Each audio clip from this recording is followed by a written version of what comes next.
Uh, I'm gonna take a little picture here. Oh, well, we just went live, so it's great.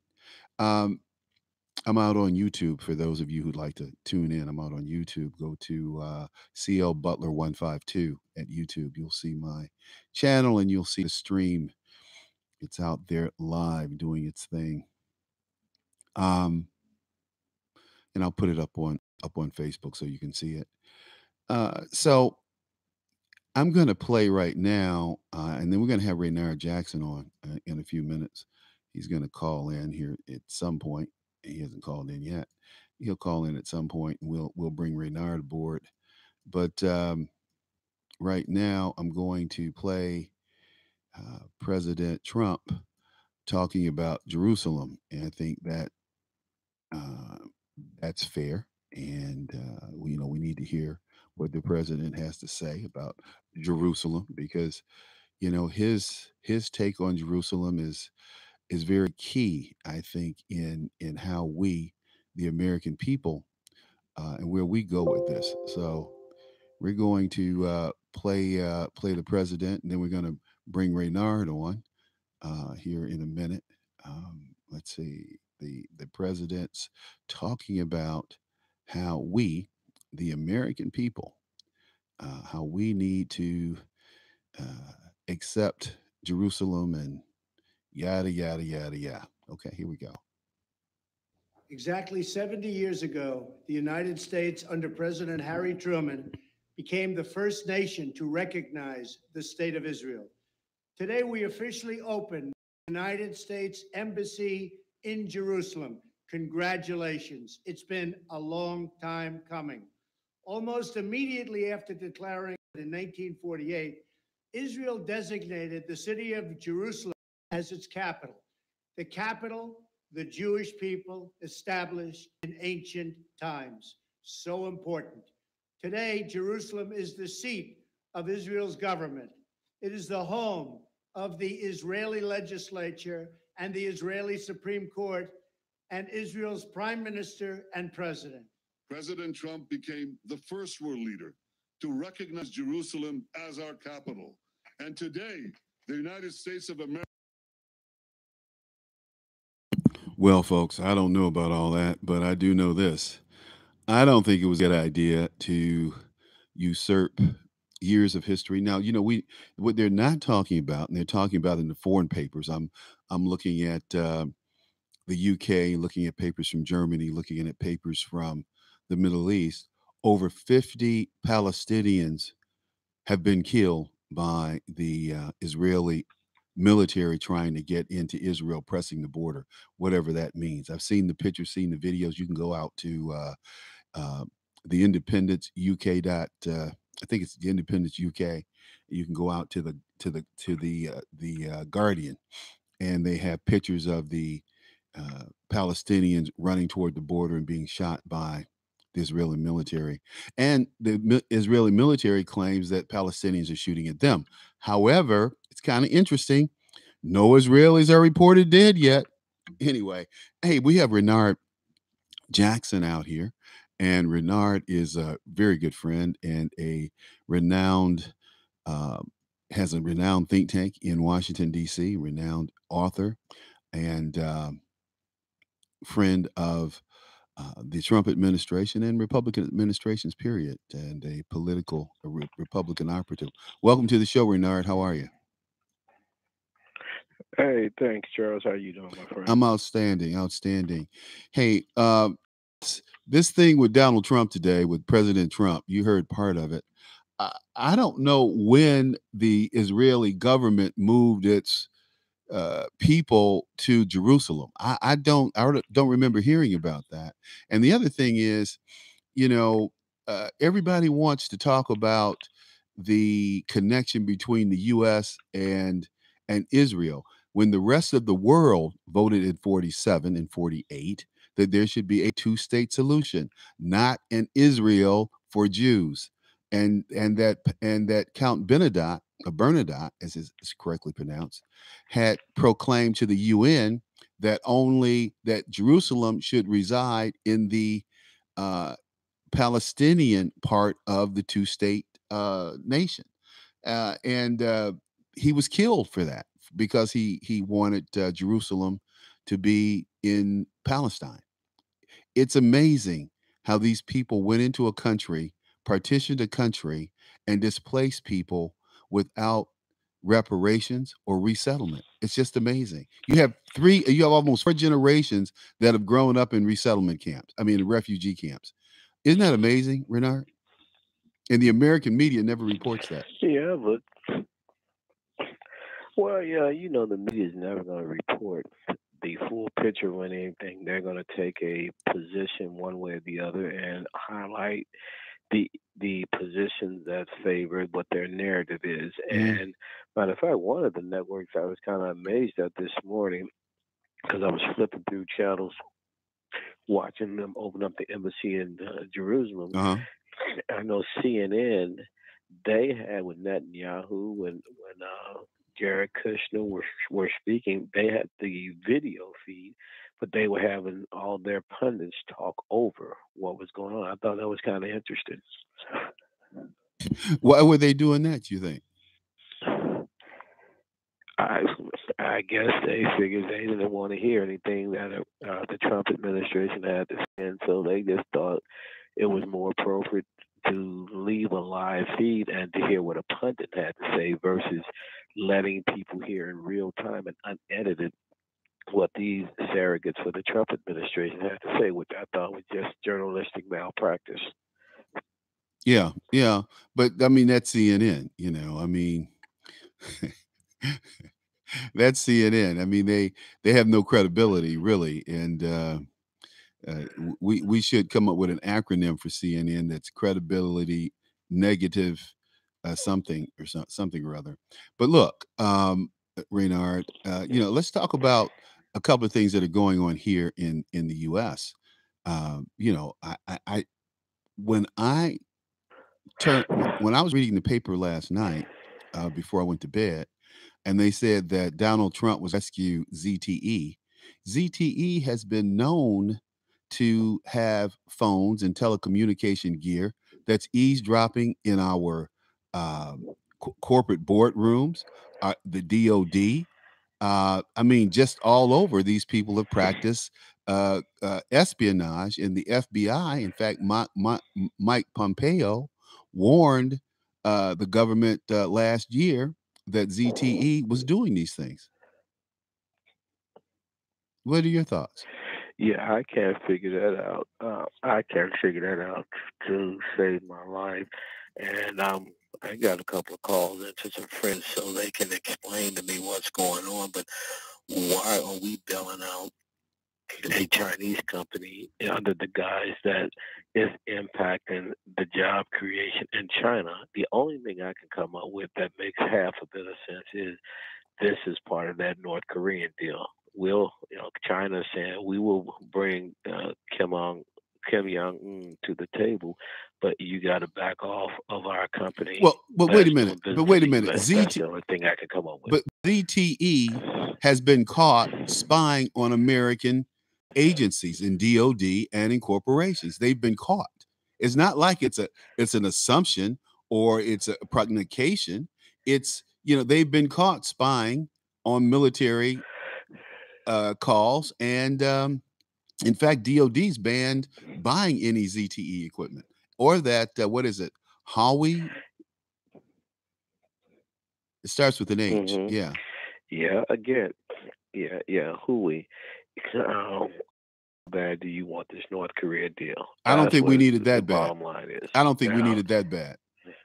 well, that's a legitimate argument, but and when you're dealing with foreign countries and intelligence, I mean, you will be amazed who ends up being in bed with each other for a specific reason. Well, that's the problem that we have today, and that's the problem we've had since World War II. These schoolboys getting in bed with despots, and we have schoolboys who are running our intelligence agencies. Let's be clear, they're not real tough guys. They think they are because they run with tough guys, but they're not. They're what the CIA used to recruit from the Ivy Leagues. What Ivy Leaguer can compete with a street thug? I mean, really? So So we've been kind of. Exactly. I mean, you look at Mueller. Perfect example. Raynard is Mueller, Robert Mueller, and Mueller. I'm sorry, Mueller and I can't speak today. Mueller and Whitey Bulger in Boston.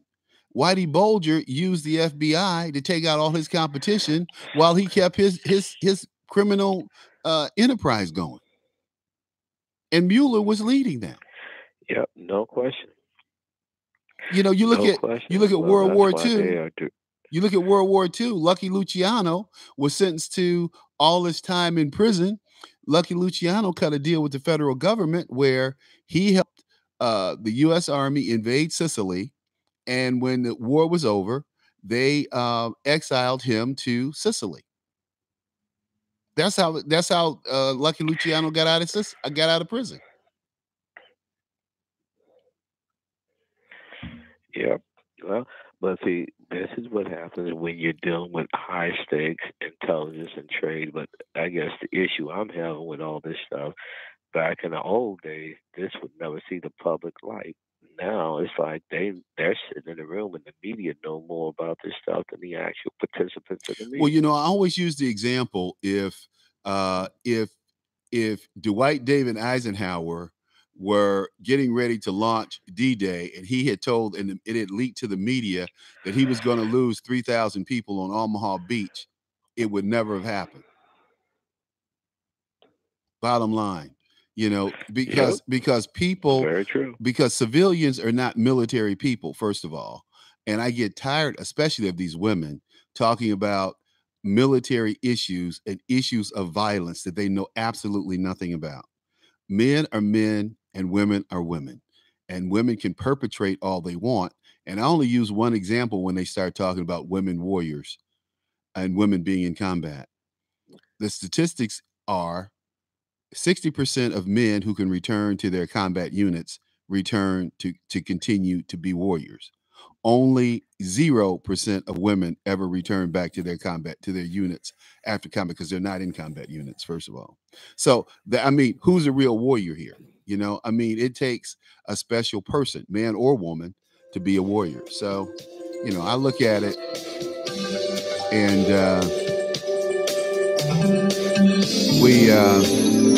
we'll take a quick break. We'll come back, talk to Raynard Jackson. Got a couple of more questions I want to ask you. If there's some questions you'd like to ask Raynard, please call us at 215-867-2555, 215-867-2855. We'll be right back. Red State Talk Radio is now available as a voice command on your Amazon Echo and Echo Dot by simply saying, Alexa, play Red State Talk Radio. Red State Talk Radio on TuneIn. Concern to every single American. Now, we've been hearing all these stories about sanctuary cities that You can now find us on the Amazon Echo and Echo Dot, on TuneIn, on iHeartRadio, and we also have the phone apps in the App Store for your particular phone. And just in case we activated your Echo Dot, Alexa, stop. Hi, you want to end those expensive cable bills for good? At VIP TV, we offer unlimited HD quality streaming. 900 channels on 5 devices at the same time for $39 a month on a pay-as-you-go basis. You can watch it on your big TV with Amazon Fire Stick or TV, Roku, Comcast, Android, gaming consoles, as well as laptops and tablets. You can use HDMI cable to connect PC to the TV or smart TV via Wi-Fi. Once you've enjoyed the benefits of VIP TV, you can sign up for the service as a customer or business partner with a customized website, $39 or $59 a month. Visit ordervip.com/the reality check. That's ordervip.com/the reality check. Any questions, just email us at therealitycheckviptv@gmail.com. Stop wasting time and money and sign up now. Cancel cable for good.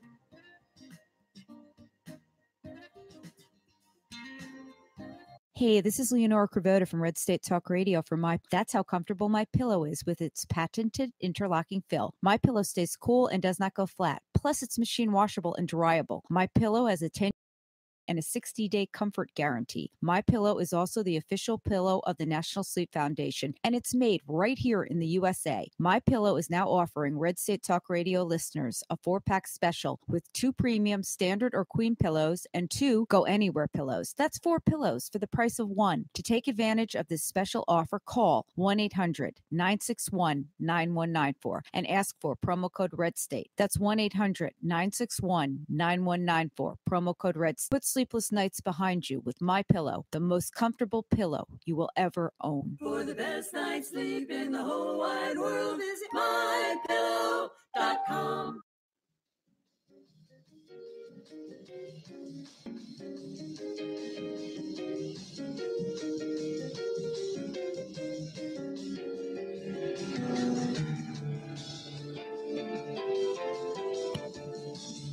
Okay, we're back with Raynard Jackson. And Raynard, you wrote an article today that, or yes, I got it today, that said, I was Kanye before Kanye.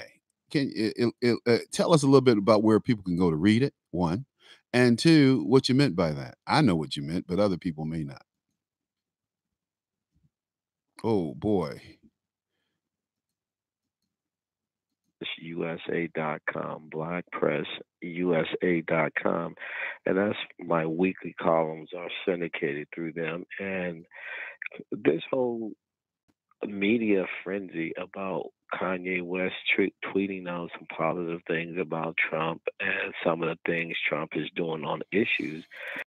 Kanye has not said anything that people like you and I have not been saying for decades within the Republican Party. And so because he says it as a celebrity, people are having orgasms all over the political world about this.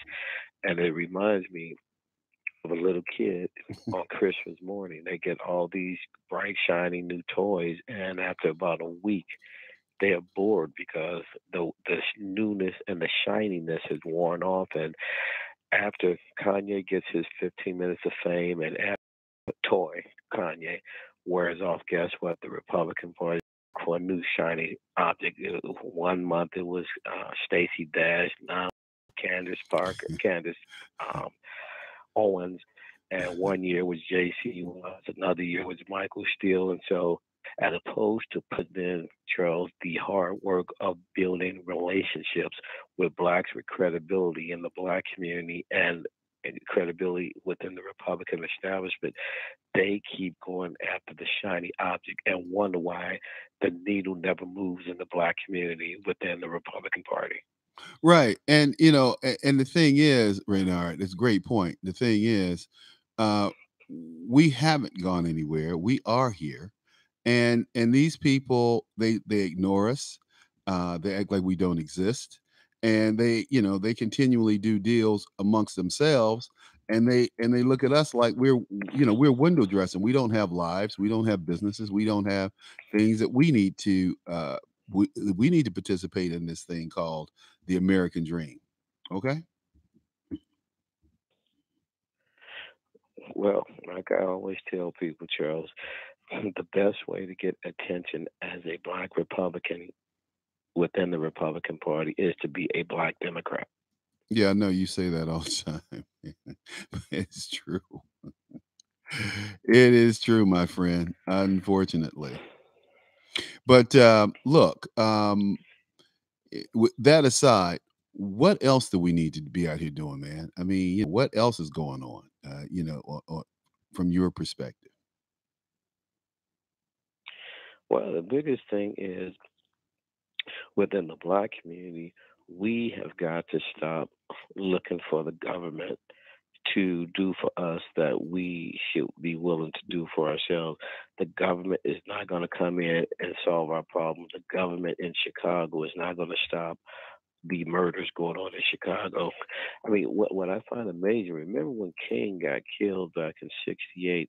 I remember vividly watching on TV as an adult James Brown walking down the streets of Boston, Massachusetts, telling black folks, no, don't throw a bomb in that building. No, don't put that trash can in that building. Don't set this building on fire. I'm asking you to respect what I'm telling you to do. Where are those black leaders today, Charles, who could walk into Ferguson, who can walk into Baltimore, who can walk into South Central and say, "Hey, I'm asking you to chill out." We have none.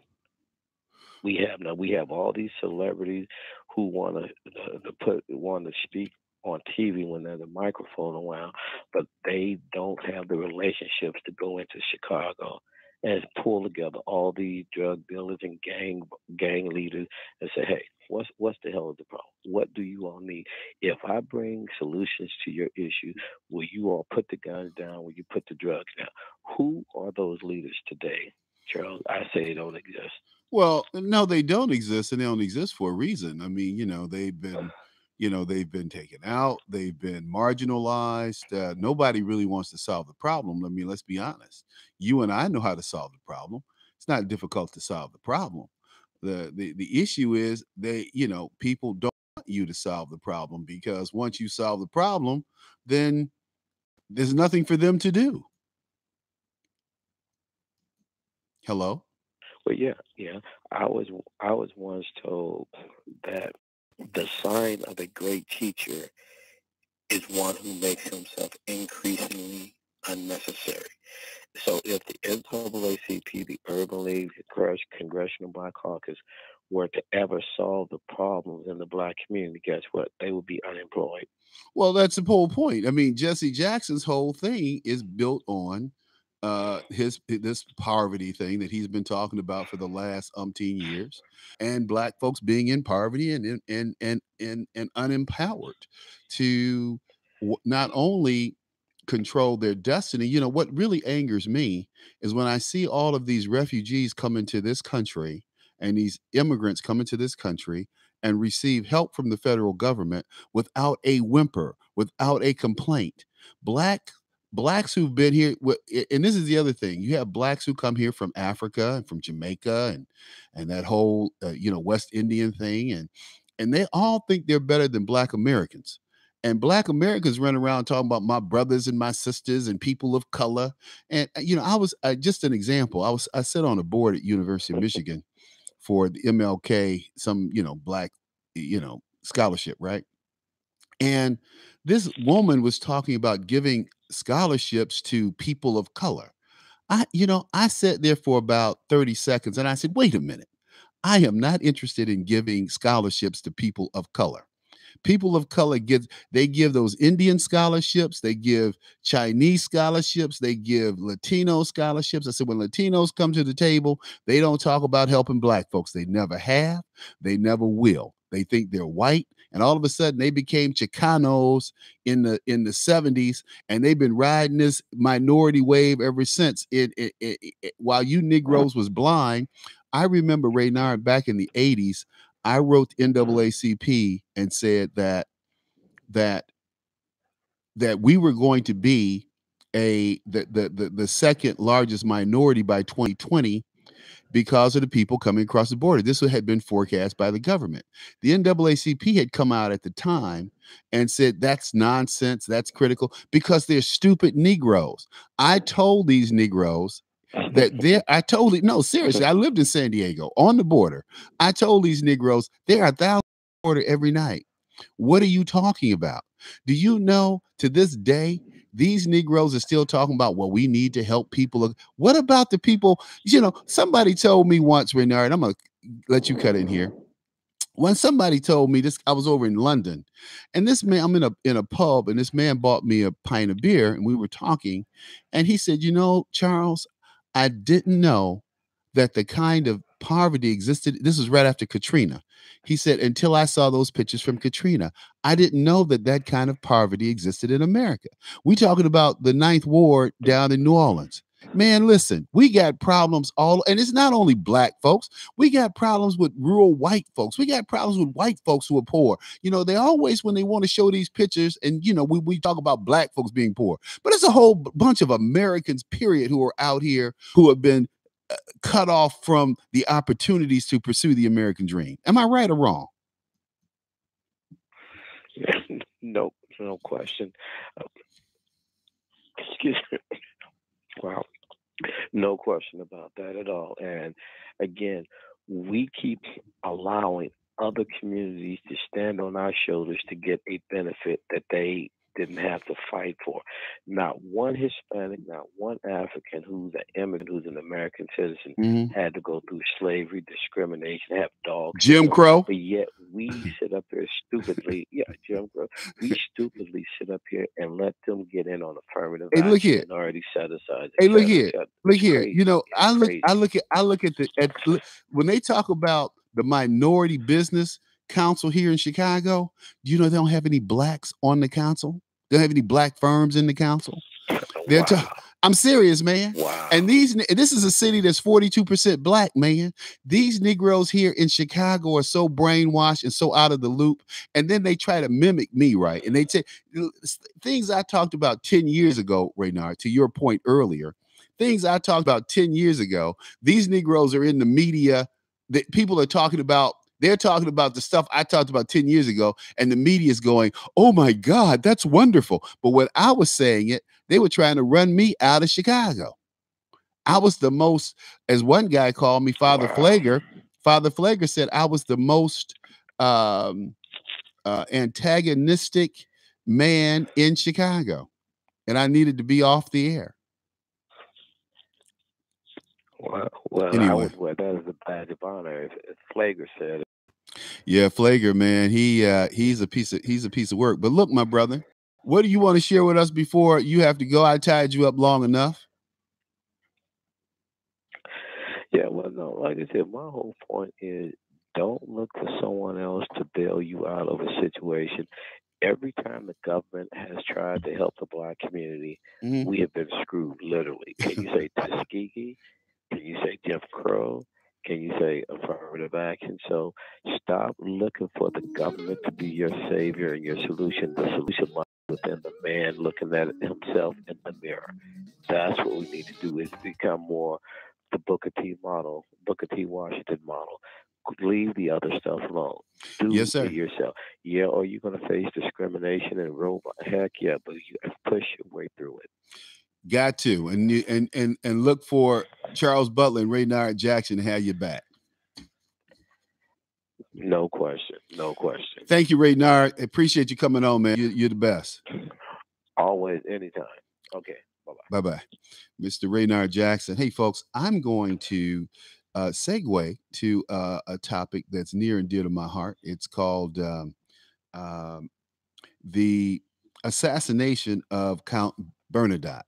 Assassination of Count Bernadotte. This is a guy who the Israelis refused to honor, refused to consider. I think his 70th, is it the 70th? I think it's 60 years now since his death. So it's got to be more, it's more than that. It's more than that. He was killed on September 17th in 1948. So 58, 68, 78, 88, 98, 2008. Yeah, 70 years. I had it right the first time. 70 years that he was killed. He was assassinated by some Israelis called the Lahai. The Lahai is a terrorist organization. When I talk to people who run Jewish organizations about the Lahai and the Irgun and those terrorist organizations, which a number of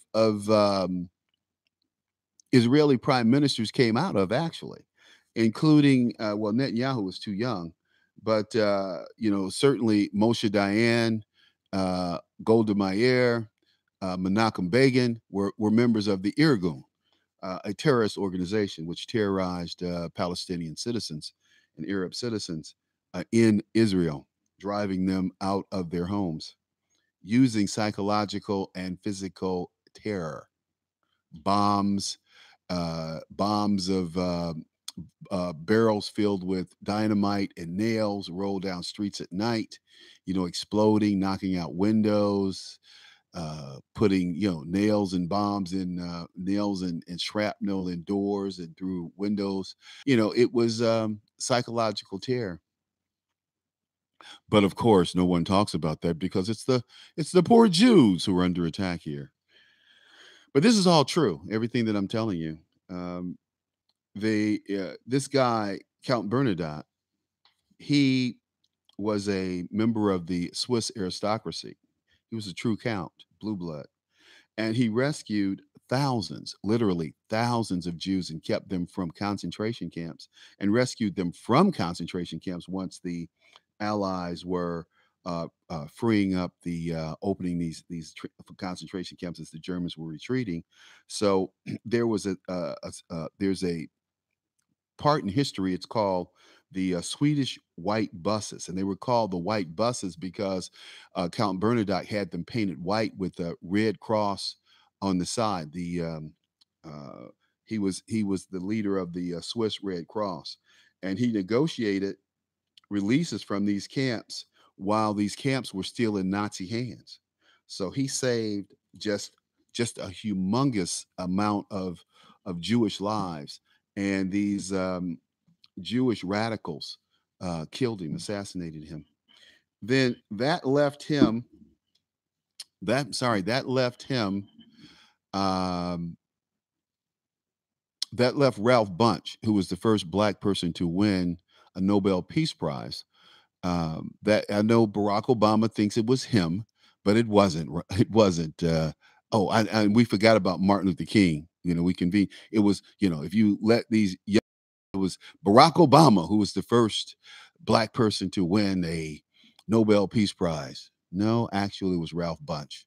Then it was Dr. Martin Luther King, and Barack Insane Obama won the prize without even doing anything. That's how trivialized that award was and is, and that is a truism. Not even. It's about what he was going to do. Lord have mercy. People were so disappointed. I know you're so disappointed about Barack. And rightfully so. He truly is and was a disappointment for all of you out there. He didn't disappoint me. I knew the guy wasn't that swift. But anyway, they go on to say that he liberated like 10,000 British troops. And, it was, the guy was just incredible, but he was assassinated in 48 by these Israelis or these Jewish terrorists. And they go on to say that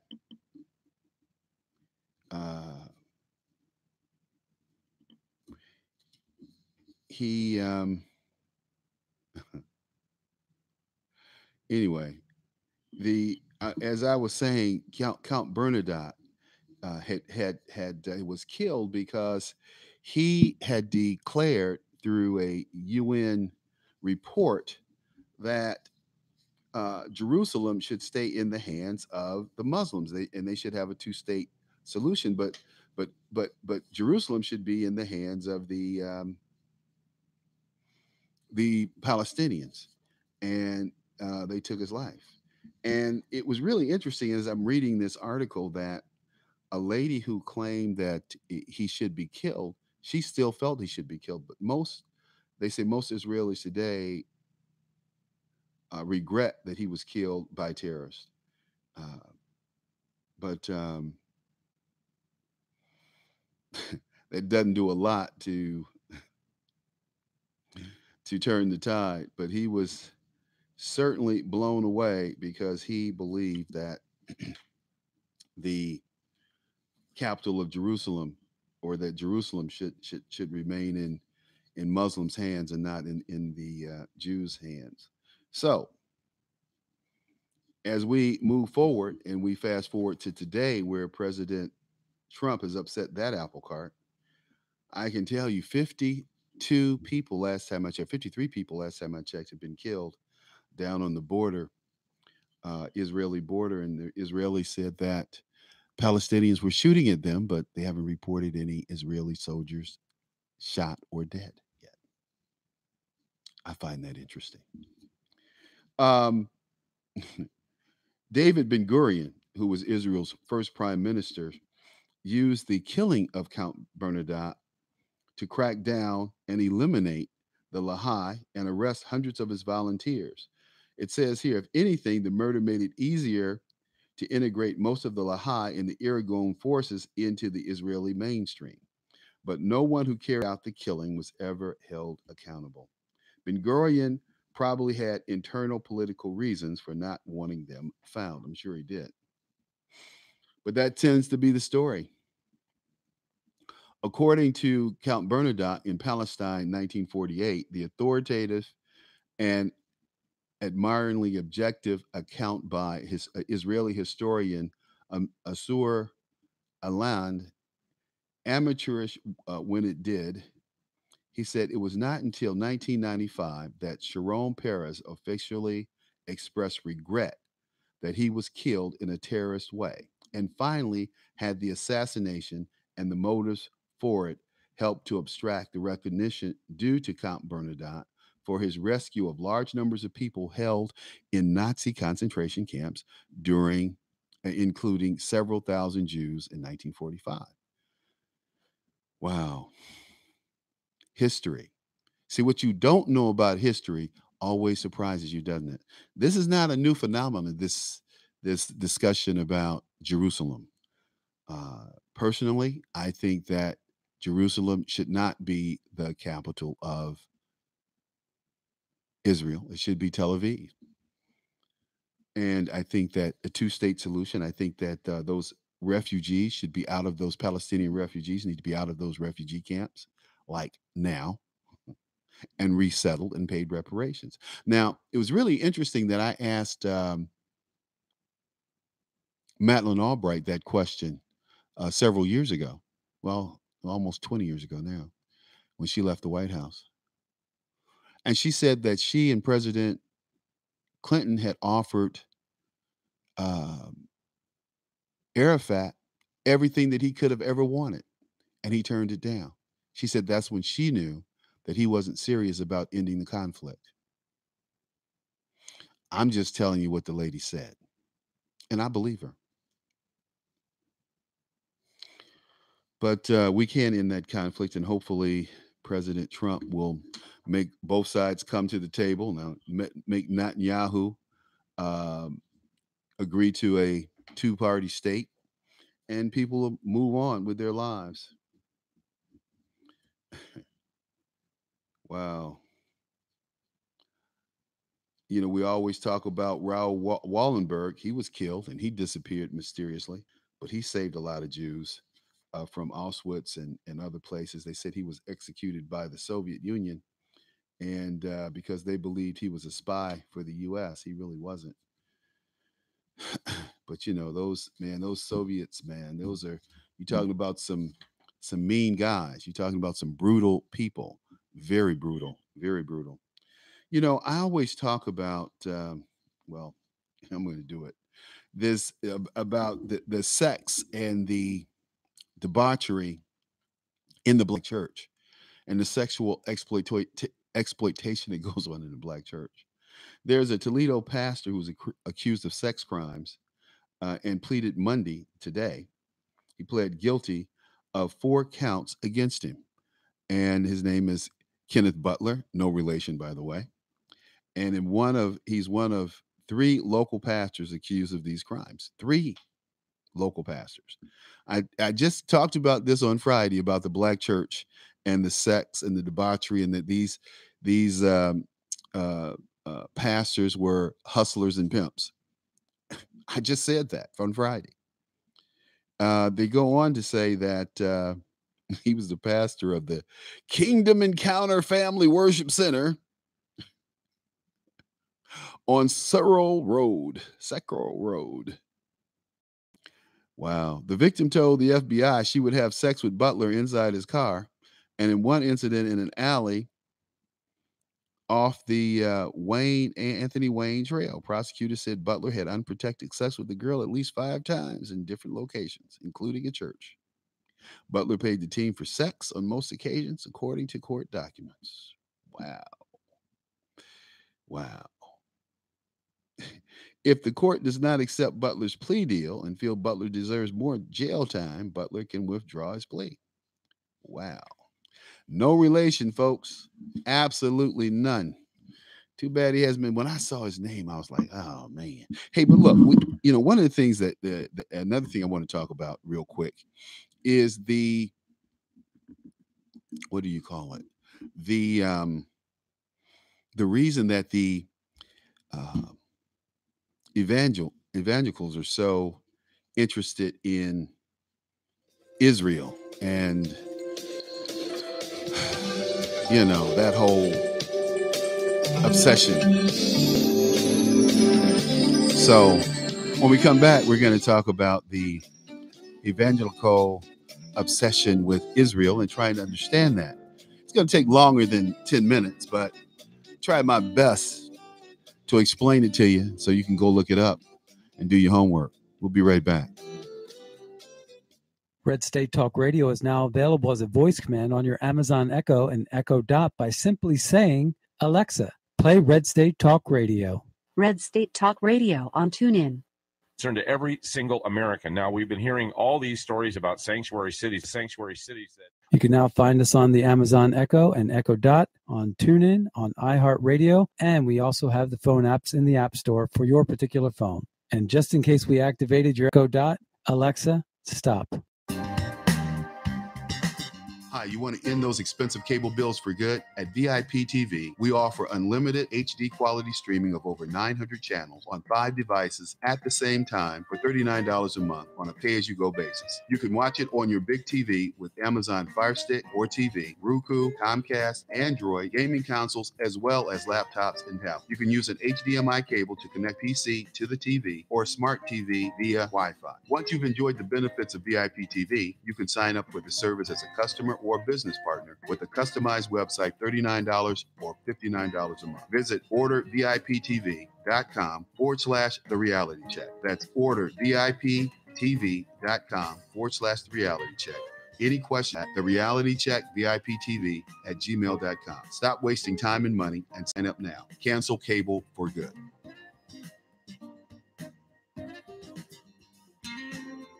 Hey, this is Leonora Cravota from Red State Talk Radio.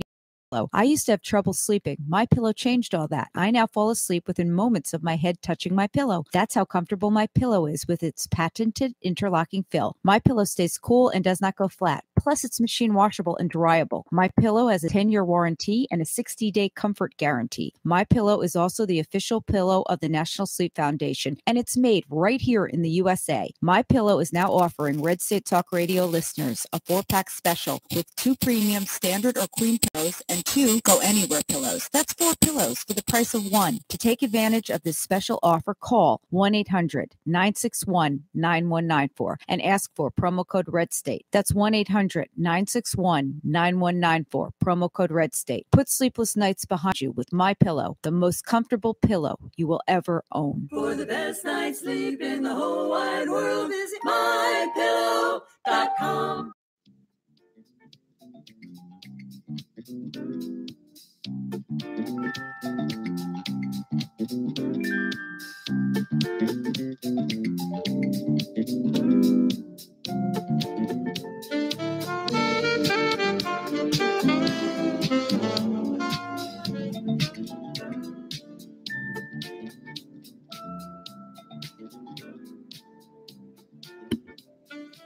Okay, we're back. Now, why are evangelicals so obsessed with Israel? Well, let me break it down for you. We got a few minutes here. There's something called dispensationalism, and it believes that it divides history into distinct ages or dispensations. And according to these teachings, when the first century Jews rejected Jesus Christ, because remember, Jews don't believe in Jesus Christ. Second Testament out, First Testament, the Quran. Second Testament doesn't exist. First Testament, the Quran. I mean, the Torah, not Quran. It's Islam, sorry. The Torah. Okay, so a new church age began in which Christians would act as God's chosen people. This dispensation will continue until God takes Christians to heaven, leaving the unchosen behind for a period of turmoil. I don't know about you, But if we're not in turmoil today, I don't know what turmoil is. But this age is known as the rapture. The rapture. While dispensationalism teaches that God is currently focused on the Christian church, believers in this theology assert that when the last days arrive, God will draw the Jewish people back to Israel, where they will rebuild the temple and eventually accept Jesus as the rightful Messiah. And this will trigger the return and reign of Jesus Christ.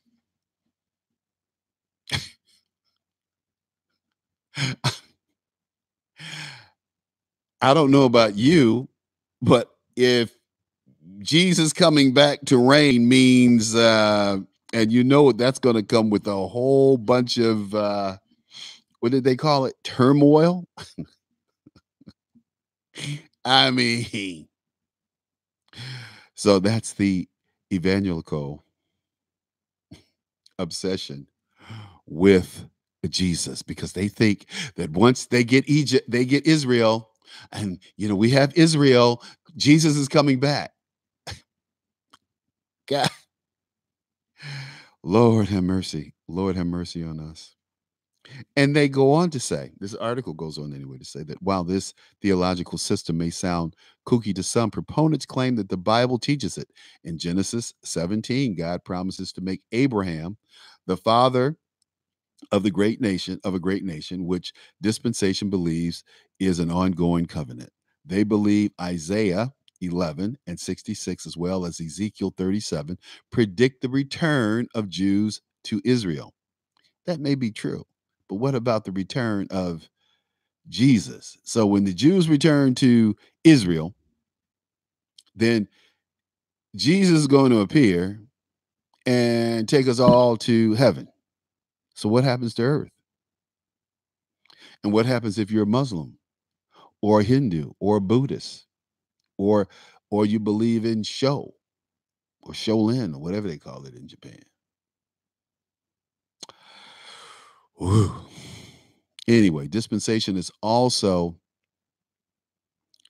pointed out in Revelations 7 as evidence that God still has specific plans for Israel's 12 tribes in the last days. Wow.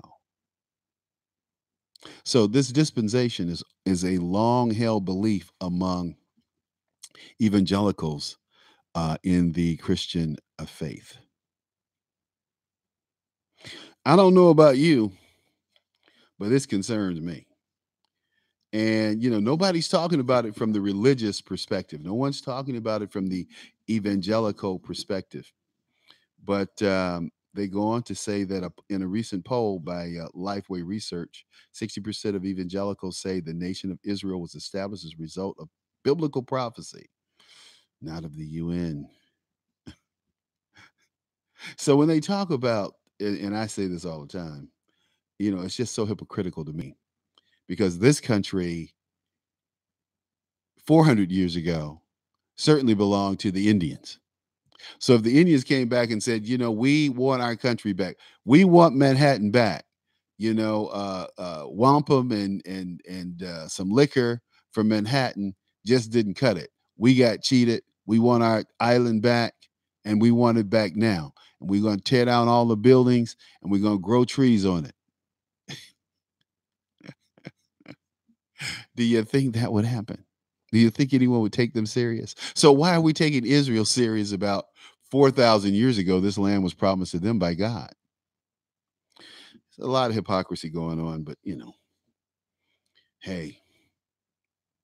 To be sure, though, this article goes on to say, and I'd say this too, not all evangelical Christians hold these beliefs about Israel and end times, and some reject the notion that God's 4,000-year-old promises to Abraham apply to modern Israel.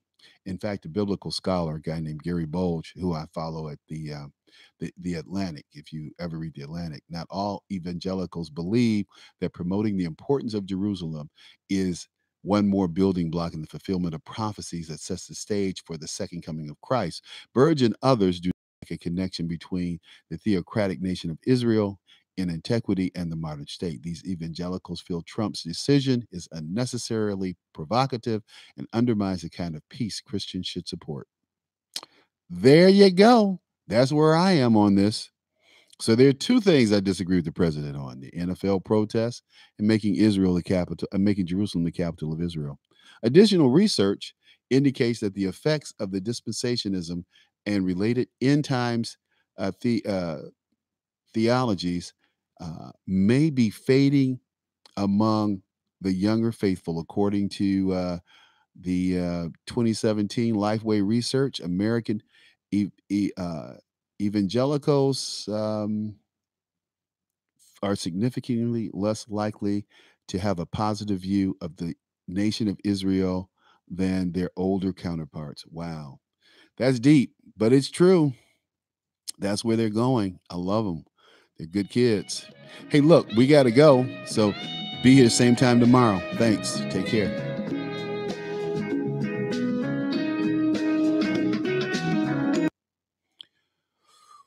Okay. Mhm. All right. Hey, thanks, folks. We're still broadcasting live on our live stream. We're off the air, but yeah, the reality is the younger generation, they don't believe that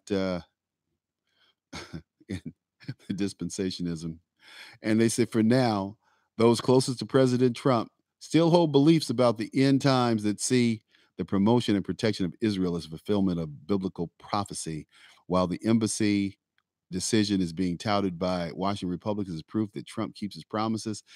Evangelicals see it as God fulfilling of this. Wow. Wow. Interesting.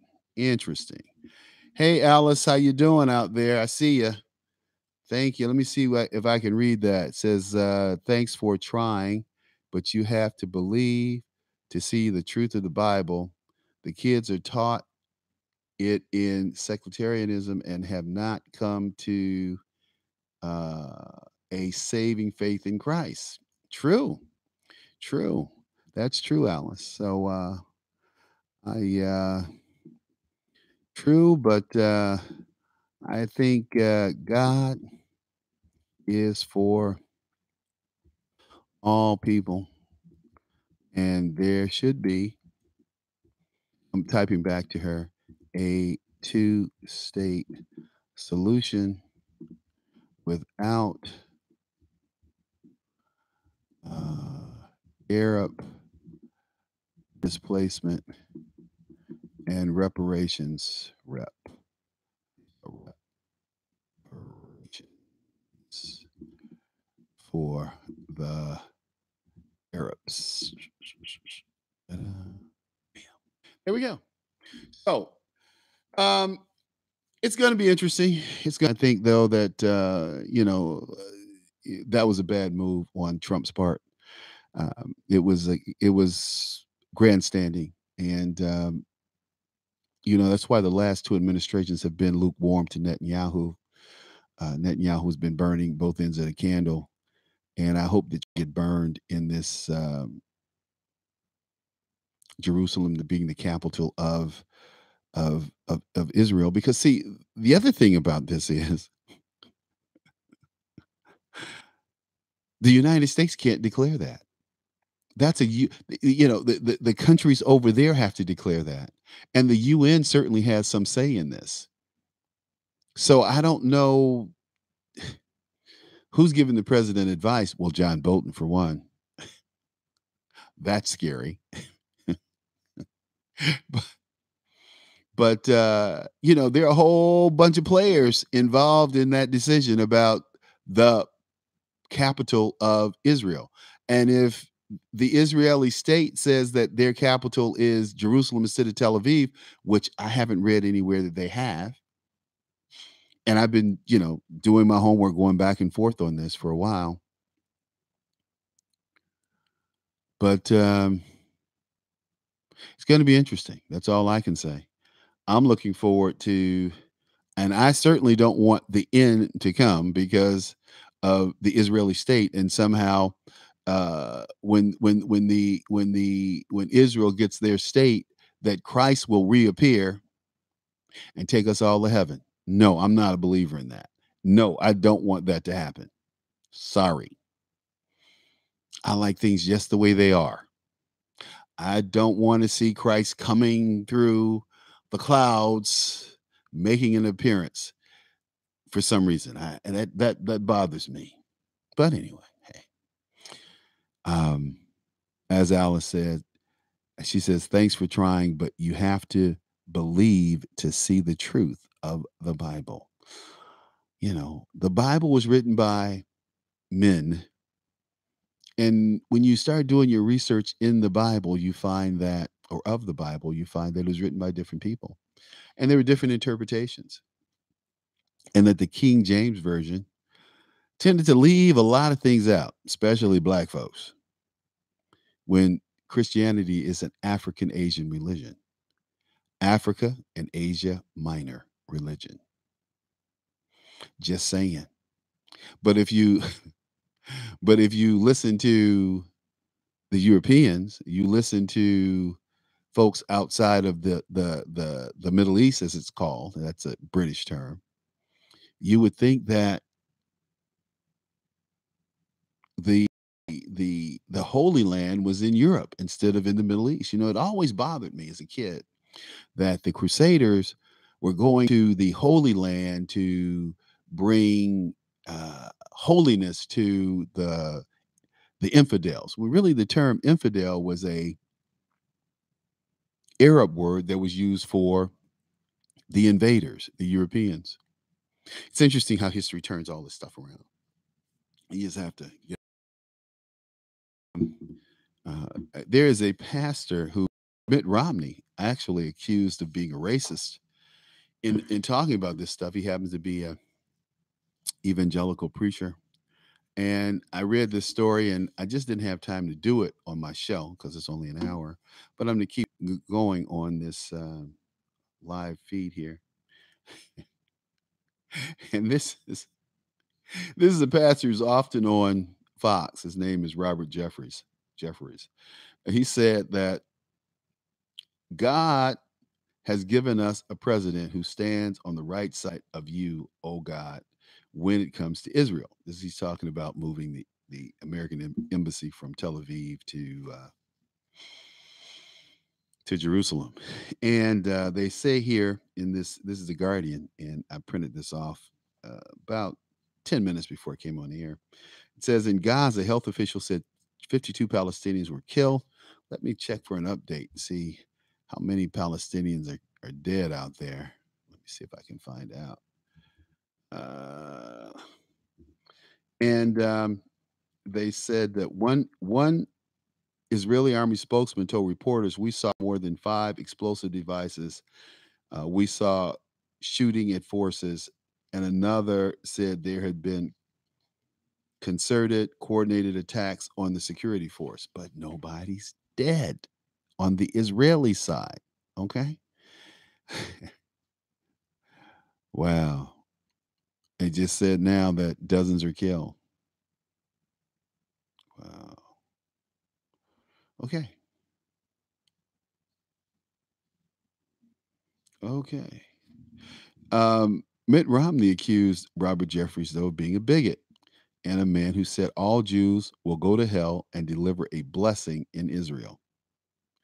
All Jews will go to hell to deliver a blessing in Israel.